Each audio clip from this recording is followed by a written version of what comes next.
Me point of వ్యూలో what is Anantha Babu? Womaniser అన్నారు, కబ్జాకోర్ అన్నారు, అతను చేయనటువంటి అరాచకం లేదు అన్నారు. ఇప్పటికీ అదే మాట మీద ఉంటారా? ఇంకేదన్నా మార్పు ఉందా? ఎందుకంటే లడ్డూ కల్తీ ఆరోపణలను డీవేట్ చేయడానికి కూటమి ఫెయిల్ అయింది కదా కొన్ని హామీల్లో, వాటిని డీవేట్ చేయడానికే మళ్ళీ ఆ కేసుని తిరగదోడి అనవసరంగా కక్షపూరితంగా బిహేవ్ చేస్తున్నారనేటువంటిది నిన్న నేను ఆయనతో ఇంటర్వ్యూ చేశాను. ఆయన అంటున్నారు అన్నమాట. గతంలో లాస్ట్ గవర్నమెంట్లో అట్లా ఉండేదండి. మనం ఏదైనా ఆ గవర్నమెంట్ మీద క్వశ్చన్స్ వేస్తే వాళ్ళు వెంటనే వేరే దాని మీదకి డైవర్ట్ చేయడానికి ప్రయత్నించేవాళ్ళు.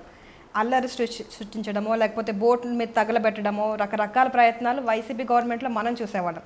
అదే థాట్లో వీళ్ళు ఇంకా ఉన్నారు, మనం ఏదో చేశామని. ఇప్పుడు ఆయన ఏదో నీతిగా నిజాయితీగా ఉన్నట్టుగా శ్రీరామచంద్రుని అన్నట్టుగా చెప్తున్నాడు.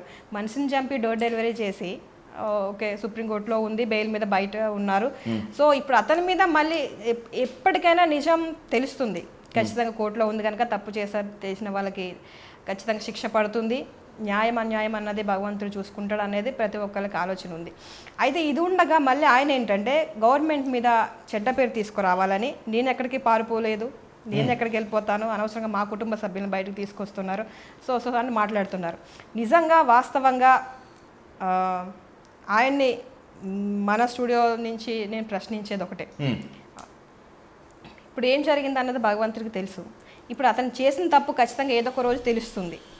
ఒకవేళ ఆయన దృష్టిలో ఆయన కరెక్ట్ అయి ఉండొచ్చు, మనం చూసే వాళ్ళ దృష్టిలో మంది తప్పు అయి ఉండొచ్చు, కానీ జరిగేది ఎప్పటికైనా నిజమే బయట తెలుస్తుంది. చట్టం ఎప్పుడు ఎవరికి చుట్టం కాదనేది కూడా ఎంత వాస్తవమో అదే జరుగుతుంది. అయితే ప్రభుత్వం మీద చెడ్డ పేరుగా ఆయన తీసుకొస్తా ఉన్నాడు. కల్తీ దాని మీద డైవర్షన్ చేయడానికి నా కేసు తీసుకొస్తున్నారు. ఇతను ఏమైనా పెద్ద నాయకుడా అండి? ఇతనికి మించిన నాయకులు వైఎస్ఆర్సీపీలో ఉన్నారు కదా, వాళ్ళనే మేము టార్గెట్ చేయొచ్చు కదా. నాయకుడు కదా, ఎందుకంటే రంపచోడవరం నియోజకవర్గానికి సంబంధించి టీడీపీ, జనసేన, వైసీపీ వ్యతిరేక వర్గము, అనంతబాబు వ్యతిరేక వర్గం చెప్పేది ఏంటంటే ఈజ్ అన్ అన్అఫీషియల్ నియంత రంపచోడవరం నియోజకవర్గానికి అని కాదా? లీడర్ ఏం కదా? లీడర్ అంటే అండి ఇప్పుడు ఆల్మోస్ట్ ఆయన జీరో.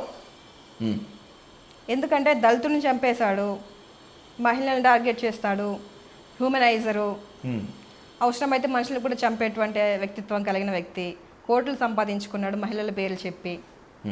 అతనితో మోసపోయినటువంటి ఎంతో మంది ఉన్నారు. సో మా దృష్టిలో అయితే అతను జీరోనే. ఈరోజు నన్ను మీరు చూసారు, అమెరికాలో ఉండి కనసాయిగా చేసి చంపేస్తానని నన్ను ఒక ఎస్టీ మహిళని బెదిరించడం. ఈ విధంగా అతను తప్పు చేసి ఇన్ని నిందలు ఇవన్నీ చేసి ఒక సామాన్య మహిళల్ని బెదిరించడం అనేటువంటి ఆలోచన ఎట్టి విధంగా ఉందంటే అతని ప్రవర్తన మీకు అర్థమై ఉంటుంది. నా దృష్టిలో అయితే ఒక సామాన్య అంగన్వాడీ టీచర్లో ఓడిపోయాడు కనుక అతను ఏం నాయకుడు, ప్రజల్లో అతనికి ఏముంది, ఆయన నా దృష్టిలో అయితే జీరో. సో అతను సరైన నాయకుడే కాదు, నియంత అంతకంటే కాదన్నది నా ఉద్దేశం. Right, we must respect the courts. కాబట్టి ఈ కేసు ఆ ఇష్యూ గురించి వదిలేద్దాం. Let's start truth or dare. Me constituency గురించి ఖచ్చితంగా మాట్లాడుకోవాలి. ఇందాక ఎక్స్ ఎమ్మెల్యే వైఎస్ఆర్సీపీ నేత నాగులాపల్లి ధనలక్ష్మి గారి గురించి మాట్లాడుతూ ఆమె ఒక డమ్మీ మహిళ అన్నారు. మీరు చెప్పినటువంటి ఆ డమ్మీ మహిళే మీకు ఇప్పుడు చుక్కలు చూపిస్తుంది రంపచోడవరం కాన్స్టిట్యున్సీలో. ఫుడ్ పాయిజన్ విషయంలో ఆమె మాట్లాడుతోంది. అన్నింటికీ మించి ఎక్కడ ప్లేస్ చెప్తారో చెప్పండి, డేట్ మీరు డిసైడ్ చేయండి. ఎమ్మెల్యే శిరీష, ఆమె భర్త విజయ్ భాస్కర్ అవినీతి అక్రమాలను నేను నిరూపిస్తా అని చెప్పి సవాల్ చేస్తోంది. రెడీనా? మేము రెడీగా ఉన్నాం ఖచ్చితంగా. ఆ రోజే ఆవిడకి చెప్పడం జరిగింది. సో మీరు చెప్పండి, వస్తాం ఎక్కడికంటే అక్కడికి. మేము అడిగిన దానికి కూడా మీరు సమాధానం చెప్పండి అని చెప్తున్నాం. సో వాళ్ళు ఒకటే పెట్టుకున్నారు. ఇప్పుడు ఎమ్మెల్యేగా చిన్న వయసులో వచ్చింది, ఒక ఏం లేని బ్యాక్గ్రౌండ్ నుంచి వచ్చి ఈరోజు రంపచోడవరాన్నే శాసించే అంటేటువంటి స్థాయికి ఈ అమ్మాయి వెళ్ళిపోయింది కనుక ఏదో విధంగా బ్యాట్ చేయాలని చెప్పి రకరకాల రూమర్స్ మా హస్బెండ్ పైన నా పైన క్రియేట్ చేసి ఈ విధంగా చేస్తున్నారు. ఏదేమైనా వాస్తవంగా ఏం జరిగింది, వాళ్ళు అడిగిన ప్రతి దానికి సమాధానం చెప్పడానికి ప్రూఫ్స్ అయితే మా దగ్గర ఉన్నాయి. ఖచ్చితంగా ఆవిడ ఎక్కడ రమ్మంటే అక్కడికి వచ్చి సమాధానం చెప్పడానికి మేము సిద్ధంగా ఉన్నాం. రైట్, ఆ వేదిక కాకుండా మనము డయల్ న్యూస్ వేదికగా మీరు హాట్ సీట్లో కూర్చున్నారు కాబట్టి ఈ ఆరోపణల్ని ఖచ్చితంగా డిస్కస్ చేద్దాం. పేరుకు మాత్రమే రంపచోడవరం నియోజకవర్గానికి మీరు ఎమ్మెల్యే, అక్కడ పెత్తనం చలాయించేది మొత్తం అంతా కూడా మీ హస్బెండ్ విజయ్ భాస్కర్ గారే. ఆయనే షాడో ఎమ్మెల్యే. ఆయన కనుసైగ లేకుండా, ఆయన ఆజ్ఞ లేకుండా రంపచోడవరం నియోజకవర్గంలో చీమ కూడా చిటుక్కుమనదు. నిజమేనా? నిజం కాదా? ఫస్ట్ మీరు అసలు ఏం మాట్లాడుతున్నారని మిమ్మల్ని అడుగుతా ఉన్నా. ఇప్పుడు మీరు డమ్మీ అన్నారు. మీ దృష్టిలో డమ్మీ అంటే ఏంటి చెప్పండి అసలు. నేను మిమ్మల్ని డమ్మీ అనలే, మీరు పేరుకు మాత్రమే ఎమ్మెల్యే. అదే దానికి అర్థం అదే అండి. ఇప్పుడు ధనలక్ష్మిని డమ్మీ అంటున్నారు కదా, మీ పరిస్థితి ఏంటని మీరు నన్ను అడిగారు. ఎగ్జాక్ట్లీ. ఇప్పుడు మిమ్మల్ని నేను ఒకటే అడుగుతానండి. ఈరోజు డే 1 నుంచి ఎమ్మెల్యే అయిన డే 1 నుంచి మీరు చూస్తున్నారు. ఏ రోజు కూడా ప్రెస్ కాన్ఫరెన్స్లో కానీ మీడియా సమావేశాల్లో కానీ ఎప్పుడు మా హస్బెండ్ లేరు.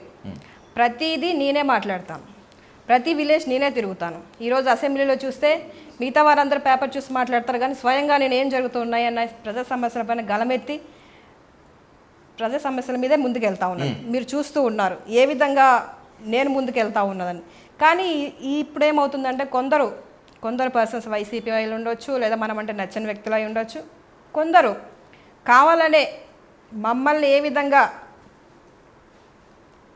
కొన్ని డిఫెమ్ చేయాలని, లేదంటే కొంచెం వాళ్ళని నెగిటివ్ చేస్తే కొంచెం తగ్గుతారు, నెక్స్ట్ మనకి ఇతర ప్రయోజనాలు రావచ్చు అనేటువంటి ఆలోచనతో చాలామంది ఇలా చేస్తున్నారు. సో వాళ్ళందరికీ ఒకటే చెప్తా ఉన్నాను, ఈరోజు రంపచోడవరంలో ఎంతో కొంత అభివృద్ధి సంక్షేమం జరిగిందంటే కేవలం ఎమ్మెల్యే శిరీషాదేవి వల్ల మాత్రమే అని చెప్తా ఉన్నాం. అన్నట్టుగా ఇప్పుడు మా హస్బెండ్ నాకన్నా ముందు నుంచి పొలిటికల్లో ఉన్నారు. తెలుగుదేశం జెండా పట్టుకోవడం, తెలుగుదేశం అంటే కోసేసుకోవడం, ఇలాంటి పరిస్థితి మా ఆయన గారిది. సో సడన్గా ఎమ్మెల్యే అయిపోయింది భార్య అని చెప్పి భార్యను వదిలేలేరు కదండి. పార్టీలో ఆయన పని ఆయన చేసుకుంటున్నారు, భార్యగా భర్తగా ఎటువంటి సపోర్ట్ ఉండాలని బ్యాక్గా ఉండి చూసుకుంటున్నారు. దానికి ఇప్పుడు ఎంతమంది ఎమ్మెల్యేలు అండి? 22 మెంబర్స్ ఉన్నారు అసెంబ్లీలో, కౌన్సిల్ అసెంబ్లీ కలిపి. వాళ్ళకి భర్తలు ఉంటారు, వాళ్ళకి సపోర్ట్ ఉండదా అండి? ఉంటుంది కదా.